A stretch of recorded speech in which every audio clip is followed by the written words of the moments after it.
नमस्कार, लाख टके की बात में आप सभी का बहुत स्वागत है। आपके साथ मैं हूं नलिनी पांडे।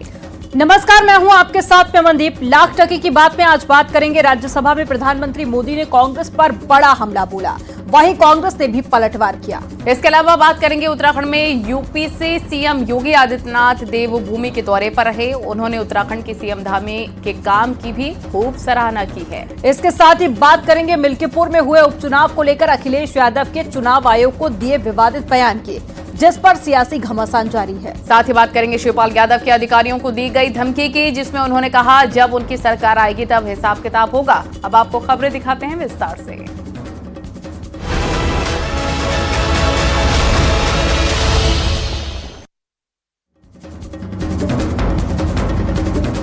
राष्ट्रपति द्रौपदी मुर्मू के अभिभाषण चर्चा पर हुई बहस में प्रधानमंत्री मोदी शामिल हुए और कांग्रेस पर जोरदार हमला बोला। धन्यवाद प्रस्ताव पर पीएम मोदी ने जवाब दिया। पीएम ने कांग्रेस पर बड़ा हमला बोला। पीएम ने कहा कि कांग्रेस में फैमिली फर्स्ट, लेकिन हमारे लिए देश फर्स्ट। एक सियासी दल एक परिवार को समर्पित हो गया है। प्रधानमंत्री मोदी ने कहा कि तुष्टीकरण की राजनीति में कांग्रेस चरम पर रही है। हमने ओबीसी आयोग को संवैधानिक दर्जा दिया, लेकिन कांग्रेस ने बाबा साहेब का हमेशा अपमान किया है। आपको रिपोर्ट दिखाते हैं।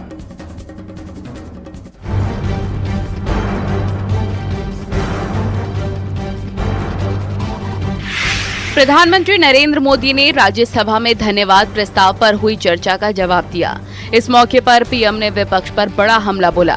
पीएम ने कहा जहां तक कांग्रेस का सवाल है, जहां एक दल एक परिवार को समर्पित हो गया है, उसके लिए सबका विकास सबका साथ संभव ही नहीं। जहां तक कांग्रेस का सवाल है, उनसे सबका साथ सबका विकास, इसके लिए कोई अपेक्षा करना मैं समझता हूं कि बहुत बड़ी गलती हो जाएगी।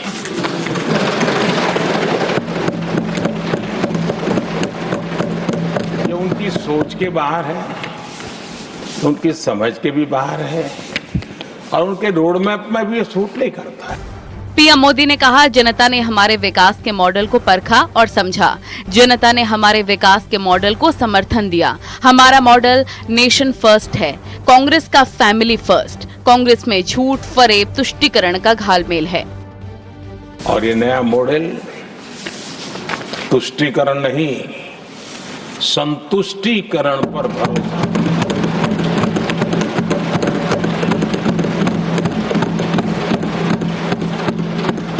पहले के मॉडल में, खास करके कांग्रेस के कालखंड में,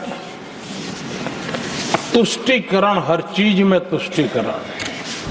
पीएम मोदी ने कांग्रेस पर बड़ा हमला बोला। उन्होंने कहा बाबा साहेब अम्बेडकर को लेकर कांग्रेस को कितनी नफरत रही थी, ये किसी से छिपा नहीं है। बाबा साहेब को चुनाव में पराजित करने के लिए कांग्रेस ने क्या कुछ नहीं किया, लेकिन इस देश के लोगों ने बाबा साहेब की भावना का आदर किया। अब आज मजबूरन कांग्रेस को जय भीम बोलना पड़ रहा है। बाबा साहब अम्बेडकर के साथ कांग्रेस को कितनी नफरत रही थी, उनके प्रति कितना गुस्सा था, और किसी भी हालत में बाबा साहब की हर बात के प्रति कांग्रेस चिढ़ जाती थी। और इसके सारे दस्तावेज मौजूद है। पीएम मोदी के राज्यसभा में दिए भाषण पर कांग्रेस का कहना है कि देश के प्रधानमंत्री के पास कांग्रेस को कोसने के अलावा कोई एजेंडा नहीं बचा। देश के विकास की तस्वीर पेश करने की जगह इतिहास को तोड़ मरोड़ कर पेश करने की कोशिश की गई। 90 मिनट का भाषण था और वही प्रधानमंत्री इतिहास तोड़ मरोड़ योजना और प्रधानमंत्री कांग्रेस बदनाम योजना, इसके सिवा और कुछ था ही नहीं। सिर्फ कांग्रेस को निशाना बनाया, कांग्रेस को बदनाम किया, इतिहास तोड़ मरोड़ कर उन्होंने इतिहास सदन के सामने रखा। तो और क्या कहना है इनके बारे में, कुछ ये चुनावी भाषण था। जितना निराशा से भरा, कुंठा से भरा, हताशा से भरा प्रधानमंत्री जी का रिप्लाई था, इंटरवेंशन था, मैं उससे निराश हूं। लगता है प्रधानमंत्री के पास अब देश को देने के लिए कोई संदेश भी नहीं बचा है और वो पूरी तरह अपने सरकार के कामकाज से निराश हैं, इसीलिए कांग्रेस को गाली देते रहे। वो क्या करेंगे देश के लिए ये नहीं बता पाए। पीएम मोदी ने राज्यसभा में विपक्ष पर हमला बोलते हुए कहा, हमने ओबीसी आयोग को संवैधानिक दर्जा दिया। हम जनता जनार्दन को पूजने वाले लोग हैं। आपस में दुश्मनी कराने के तरीके अपनाए जाते थे। हमने सामान्य वर्ग के गरीब को भी 10% आरक्षण दिया, लेकिन कांग्रेस ने जातिवाद का जहर घोला। आज जातिवाद का जहर फैलाने के लिए भरपूर प्रयास हो रहा है, लेकिन 3 दशक तक दोनों सदन के ओबीसी एमपीस और सभी दलों के ओबीसी एमपीस सरकारों से मांग करते रहे थे कि ओबीसी आयोग को संवैधानिक दर्जा दिया जाए। ठुकरा दिया गया। राष्ट्रपति द्रौपदी मुर्मू के अभिभाषण पर चर्चा पर चल रही बहस में पीएम मोदी ने हिस्सा लिया और सबका साथ सबका विकास मॉडल पर बात करते हुए कांग्रेस पर जोरदार हमला बोला। न्यूज़ 18 के लिए ब्यूरो रिपोर्ट।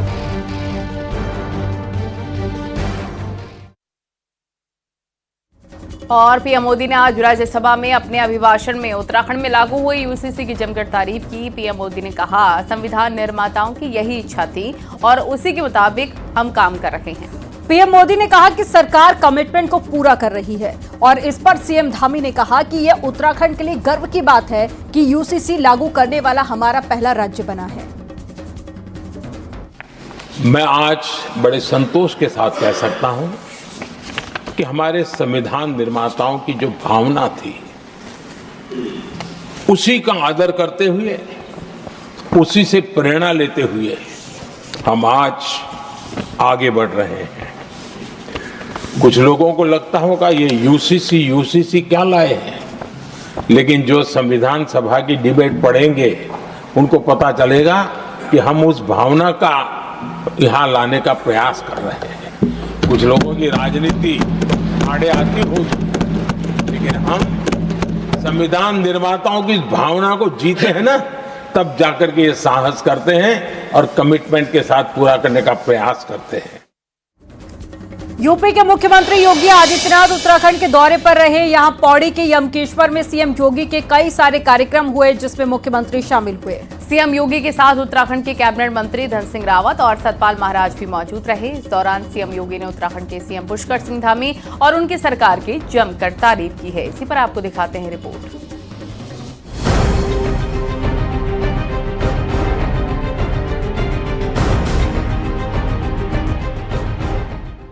अपने गृह जनपद पौड़ी के यमकेश्वर में गुरुवार को यूपी के सीएम योगी आदित्यनाथ पहुंचे, जहां सीएम योगी ने तल्ला बनास गांव में मां गढ़वासिनी के मंदिर में पूजा अर्चना की। साथ ही मंदिर में मूर्ति की प्राण प्रतिष्ठा कार्यक्रम में भी शामिल हुए। सीएम योगी के गुरु महंत अवैधनाथ की मूर्ति का भी अनावरण किया गया। सीएम योगी के सम्मान में उन्हें एक त्रिशूल भी भेंट किया गया। वहीं इस दौरान सीएम योगी के साथ उत्तराखंड के पूर्व सीएम त्रिवेंद्र सिंह रावत भी मौजूद रहे, जिसके बाद उन्होंने एक किसान मेले में लगे स्टॉलों का भी निरीक्षण किया। इस मेले का आयोजन जीबी पंत कृषि विश्वविद्यालय की ओर से किया गया था, जिसमें किसानों के उन्नत तकनीकी और बीजों के संबंध में जानकारी दी गई। सीएम योगी के साथ उत्तराखंड के कैबिनेट मंत्री धन सिंह रावत और सतपाल महाराज भी मौजूद रहे। इस दौरान सीएम योगी ने उत्तराखंड के सीएम पुष्कर सिंह धामी और उनकी सरकार की जमकर तारीफ की। और मुझे बहुत अच्छा लगा कि उत्तराखंड यहां पर देश के यशस्वी प्रधानमंत्री श्री नरेंद्र मोदी जी के मार्गदर्शन में और उत्तराखंड के लोकप्रिय मुख्यमंत्री श्री पुष्कर सिंह धामी जी के नेतृत्व में कर्मठ मंत्रियों और जनप्रतिनिधियों के सहयोग से विकास के नित नए प्रतिमान स्थापित कर रहा है। एक कृषि मेला उसका एक उदाहरण है, और कृषि मेला एक ऐसी जगह लगा है जो एक महाविद्यालय है। अपने कार्यक्रम के दौरान एक दिलचस्प नजारा भी देखने को मिला। जब सीएम योगी आदित्यनाथ मंदिर परिसर में पूजा के बाद मंच की ओर जा रहे थे, तभी उनकी नजर एक छोटे बच्चे पर पड़ी जो उनकी ही वेशभूषा में नजर आ रहा था। मुख्यमंत्री ने तुरंत इस बच्चे को गोद में उठाया और प्यार से दुलार किया। वहीं सीएम योगी के गांव के कई लोग भी उनको सुनने आए, तो कई आसपास के गांव के लोग भी उनको देखकर काफी खुश हुए। हमारा गांव तिबलाड़ी है। अच्छा, यही ब्लॉक हमारा यमकेश्वर ब्लॉक है। और योगी जी के नजदीक का गांव है और बहुत अच्छा लगा, काफी खुशी हुई कि ऐसे महापुरुष हमारे इलाके में है। और अभी भी हम लोगों की वो मतलब ये है कि कोई भी दुख सुख में सहायता कर रहे हैं। अच्छा, उनसे उम्मीद बनी रहती है? बहुत उम्मीद बनी हुई है और रहती भी है और आगे भी रहेगी। बहुत खुशी लगी है वहाँ उत्तराखंड में। अपने हमारा गाँव यही है और अच्छा लगा मैं। आपने योगी जी मुख्यमंत्री के बनने से पहले से देखे हुए थे ये क्या था? न, पहले नहीं देखा मैंने, बाद में देखा मैंने। क्योंकि फिर हम बाहर चले गए थे तो बाद में बने। फिर कुछ दिन वहाँ रहे गोरखपुर में, पर उनको माँ को सबको जानते हैं। सभी अच्छा लगा योगी, जितने भी भाषण दे रहे हैं, जितने भी आ रखे हैं, सभी लोग हमें अच्छा लगे। सीएम योगी करीब 3.25 साल बाद अपने गृह क्षेत्र यमकेश्वर पहुंचे हैं, जहां वो अपने पैतृक गांव पंचूर के निजी कार्यक्रम में भी शामिल होंगे। साथ ही 8 फरवरी को 4 स्कूलों के कई कार्यक्रमों में भी शामिल होंगे और उसके बाद ही वो लखनऊ के लिए वापस जाएंगे। न्यूज़ 18 के लिए यमकेश्वर से सुनील नवप्रभात की रिपोर्ट।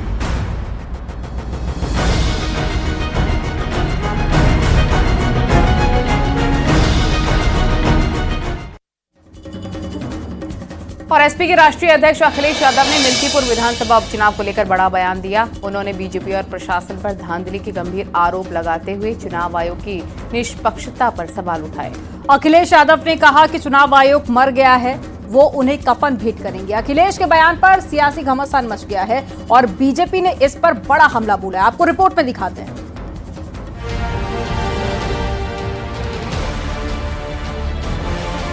मिल्कीपुर उपचुनाव भले ही शांति से संपन्न हो गया, लेकिन सियासी घमासान जारी है। समाजवादी पार्टी नेता अखिलेश यादव ने चुनाव आयोग को लेकर विवादित टिप्पणी की है।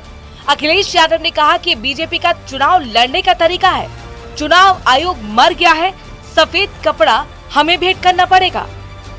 ये बीजेपी का चुनाव लड़ने का तरीका है, चुनाव आयोग मर गया है, सफेद कपड़ा जो होता है वो हमें भेंट करना पड़ेगा।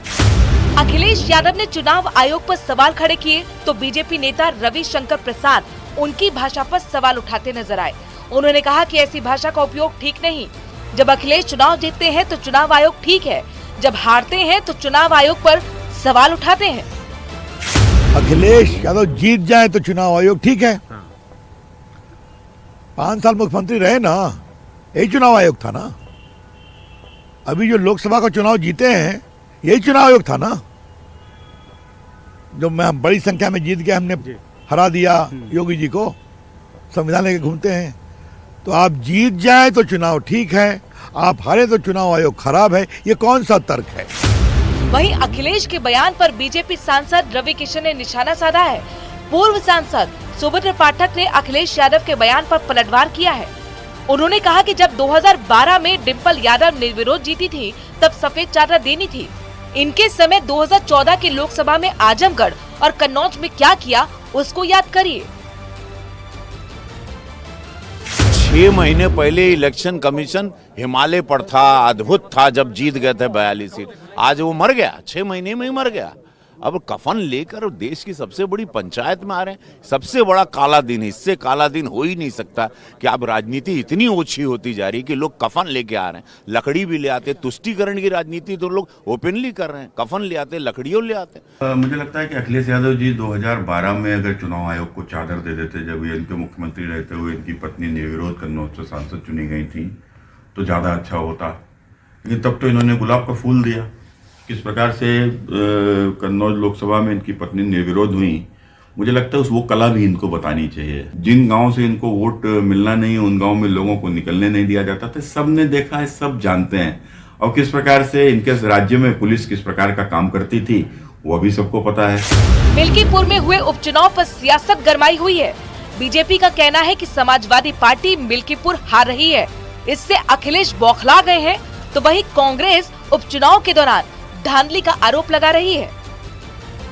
को इस बात का अच्छी तरह एहसास हो चुका है कि उनको जो है वो जनता जनादेश नहीं देने जा रही है, और इसीलिए उसके बाद जो है वो कभी ईवीएम पे ठीकरा फोड़ेंगे, कभी चुनाव आयोग पर फोड़ेंगे, तो कभी एडमिनिस्ट्रेशन पे फोड़ेंगे, और वो जनादेश का सम्मान नहीं करेंगे। मैं मानता हूं कि वहां पर बेईमानी की गई, आंख मूंद के इलेक्शन कमीशन बैठा रहा है। हमारे कार्यकर्ताओं ने भी हमें सूचना दी कि वहाँ बेईमानी। उधर बीजेपी प्रवक्ता संबित पात्रा ने अखिलेश पर पलटवार किया है। उन्होंने लोकतंत्र का अपमान किया है। जब सदन आरंभ हुआ तो समाजवादी पार्टी ने आज पहली बार मर्यादा तोड़ते हुए चुनाव आयोग के लिए, चुनाव आयोग के मृत शरीर के लिए कफन प्रस्तुत किया स्पीकर महोदय के सामने। आज तक हिंदुस्तान के पार्लियामेंट्री प्रोसीडिंग्स में, संसदीय गतिविधि में इस प्रकार का कुकृत्य कभी नहीं हुआ था। मिल्कीपुर उपचुनाव में हुई वोटिंग को लेकर अखिलेश यादव ने चुनाव आयोग से निष्पक्ष जांच और कार्रवाई की मांग की है। कहा कि लोकतंत्र से जनता का भरोसा बनाए रखने के लिए निष्पक्ष और पारदर्शी चुनाव प्रक्रिया बेहद जरूरी है। वहीं बीजेपी ने अखिलेश यादव पर संवैधानिक संस्थानों को मजाक उड़ाने और लोकतंत्र के अपमान का आरोप लगाया है। न्यूज़ 18 के लिए ब्यूरो रिपोर्ट।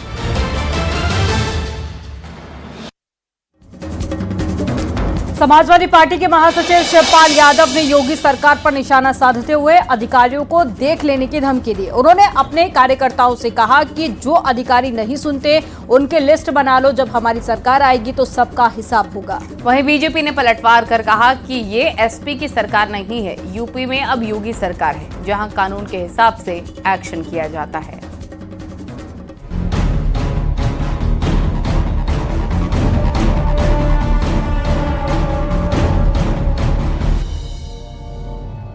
समाजवादी पार्टी के महासचिव और इटावा के जसवंत नगर से विधायक शिवपाल यादव ने एक बार फिर योगी सरकार पर निशाना साधा है। उन्होंने कहा कि प्रदेश में नौकरशाही बेलगाम हो चुकी है। समाजवादी पार्टी के कार्यकर्ताओं को संबोधित करते हुए शिवपाल यादव ने कहा कि भ्रष्ट अधिकारियों की लिस्ट बना लेना और हमें भेज देना। जिस दिन हम सत्ता में आएंगे उस दिन इन अधिकारियों का हिसाब लिया जाएगा। किसी भी अधिकारी को बख्शा नहीं जाएगा। ईमान अधिकारी हैं जो जनता की नहीं सुन रहे हैं, उनके नाम जरूर लिख देना, जरूर बनाना, ये जरूर बनाते जाना, ये जरूर बनाना है और बताते भी जाना। हमारे पास भी रिपोर्ट भेजते जाना, अभी घर भी बना लेंगे और फिर जब सत्ता में आएंगे तब पहले ही दिन यही आदेश होगा तो वो सूची हमारे पास। समाजवादी पार्टी का कहना है कि शिवपाल यादव ने एकदम सही बात कही है। अधिकारी मनमानी कर रहे हैं और जनता की नहीं सुन रहे। देखिए, समाजवादी पार्टी के महासचिव श्री शिवपाल सिंह यादव जी ने बिल्कुल सही कहा। उन्होंने क्या गलत कहा कि आज जिस तरीके से अधिकारी हैं और उनके सरकार के नाक के नीचे भ्रष्टाचार पूरी तरीके से व्याप्त है उनके अंदर, किस तरीके से ये लोग जो है आम आदमी का काम ना करके जो रुपया पैसा दे रहा है उन्हीं का काम करने का काम कर रहे हैं। तो मैं समझता हूं इस सरकार में जिस तरीके से भ्रष्टाचार व्याप्त है, इसने सारे रिकॉर्ड को तोड़ रखा है और आदरणीय श्री शिवपाल सिंह यादव जी ने बिल्कुल सही आरोप लगाया इस सरकार के ऊपर और इस सरकार में बैठे प्रशासन के लोगों के ऊपर, अधिकारियों के ऊपर। बीजेपी ने एसपी पर पलटवार किया है। बीजेपी प्रवक्ता का कहना है कि शायद शिवपाल यादव भूल गए हैं कि उनकी पार्टी में किस तरह के अत्याचार हुए हैं और उनके नेता अधिकारियों को किस तरह की धमकी दिया करते थे। लेकिन अब यूपी में बीजेपी की सरकार है और हर बात कानून के दायरे में रहकर होगी। जनता इनको नकार रही है। जनता को याद है 2012 से लेकर 17 तक का समाजवादी पार्टी का कार्यकाल और सैफई परिवार का तांडव। इसलिए ये नकारे हुए लोग खावे खाक खसियाई बिल्ली की तरह खंबा नोच रहे हैं और योगी जी को बुराई देकर या उनकी आलोचना कर केवल सुर्खियों में बने रहना चाहते हैं। इसके अलावा इनके पास कुछ नहीं बचा। जनता इनके लिए हमेशा के लिए विदाई कर चुकी है। शिवपाल यादव ने निशाना साधा कि प्रदेश में नौकरशाही हावी है। जब उनकी सरकार आएगी तब भ्रष्ट अधिकारी सबसे पहले नपेंगे। शिवपाल यादव ने कार्यकर्ताओं को ऐसे अधिकारियों की लिस्ट बनाने और उन्हें भेजने की बात कही। वहीं बीजेपी ने पलटवार किया कि समाजवादी पार्टी किसी भुलावे में न रहे। योगी राज में जो कानून के हिसाब से नहीं चलेगा उस पर कानून के दायरे में रहकर एक्शन जरूर लिया जाएगा। न्यूज 18 के लिए ब्यूरो रिपोर्ट।